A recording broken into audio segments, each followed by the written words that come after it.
Good morning, Mark. We are back with more discussion about trust. Here, of course, with Mark Kassens, who leads Brady Ware's Estates, Gifts, and Trusts practice. I'm Bruce Van Vrede, Director of Marketing. We have done, I think we're on our sixth video. This will be the last of the ones we're covering about trust. But we do have one more that's going to hit the estate planning process. Mark, why don't you kick us off on what's going on with trust for shareholders of corporations? Sure. Hi, Bruce. All right, so today we're going to talk about Subchapter S corporations, and those are great options for pass-through entities. Usually a lot better advantage income tax-wise for the shareholders because the pass-through income avoids the double taxation of normal corporations. So these are really good on startups and small businesses and such. So Subchapter S corporations have limitations on who and what can be shareholders. First of all, you have to be an individual, and it's an individual who is a U.S. citizen or a legal resident. They also allow charities, 501c3s, and some qualified retirement plans like ESOPs, for instance, and those are becoming more and more popular. And then single member LLCs are allowed to be owned or be owners, as long as they're also owned by that first bullet point, which is the individual who is a U.S. citizen or a legal resident of the United States. And then there's also trusts that are allowed. So there's certain types of trusts, Grantor Trust, qualified Subchapter S Trust, and then electing small business trusts. So I think that's where we're going to focus our conversation on that last bullet. So talk to us about the S Corporation Trust. Okay, so the first one on there is the easiest one, and that's the Grantor Trust, and we've covered those in previous videos. And what we're talking about here for Grantor Trusts that are allowed to be shareholders is it's disregarded for income tax purposes. So the settlor is usually the grantor is considered the owner of that, and for income tax purposes, everything just hits their individual income tax return. Now, that's an easy one. The other ones, and a few examples of these: SLAT, a spousal lifetime access trust, or a intentionally defective grantor trust, and then your revocable trust. And then the qualified Subchapter S Trust is allowed, and that has basically the same thing as a grantor trust, but there are some nuances in here. So a qualified Subchapter S Trust, it has to allow in the actual plan, in the actual trust document, that during the lifetime of the income beneficiary, that there's only one beneficiary, and that one beneficiary is a U.S. citizen or a U.S. resident. It has to allow that any corpus that is distributed during the life of that beneficiary is only distributed to that beneficiary. So again, this kind of sounds like a grantor trust. I mean, you got that one person involved in there, and that's exactly what they're trying to carve out here. Secondly, the income interest of that current income beneficiary in the trust terminates on the earlier of the beneficiary's death or the termination of the trust. And then lastly, if it terminates during the beneficiary's life, that trust distributes all the assets to that beneficiary. So the trust isn't there anymore anyway. Everything's distributed out, and then it really does become owned by that beneficiary. So the beneficiary makes an election to be treated as that deemed owner for an income tax purposes, and it's for the portion of the trust assets consisting of the S Corporation Trust. And then it has to also allow for all of that income being distributed or required to be distributed to that one individual. And then we have that electing small business trust.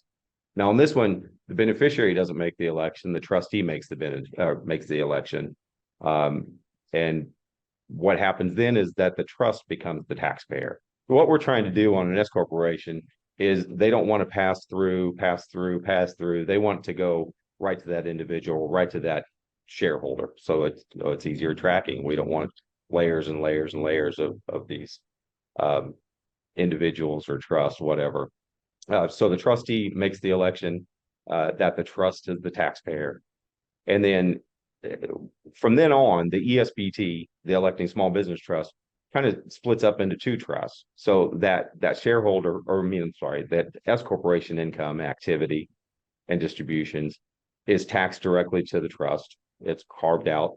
And then you can have, other assets in that trust, like any other trust, just regular investments or whatever. That income can be distributed to beneficiaries. The S corporation income stays in the trust, taxed to the trust anyway, and then the other income can be pushed out to the beneficiaries if distributions are made.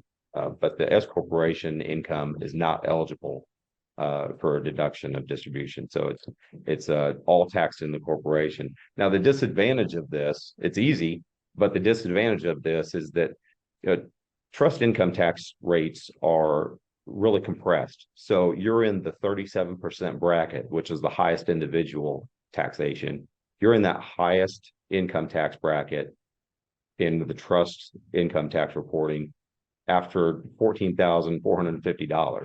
So you just have a little bit of S corporation income and you're already paying 37% of that, or the trust is paying 37% of that.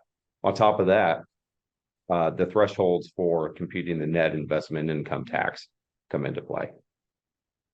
Okay. When it comes to elections, how are these trusts? How do you make these elections? And are there any, I mean, there's a lot of nuance to these things, of course, but are there any top level implications or things folks need to worry about? Yeah, sure. Like big picture. I'm not going to talk about, Mhm. what exactly has to be in the election statements. And these election statements are, like I said, either filed by the trustee or filed by the beneficiary. And it depends on what kind of trust you have. Grantor Trusts is automatic. You don't have to do that.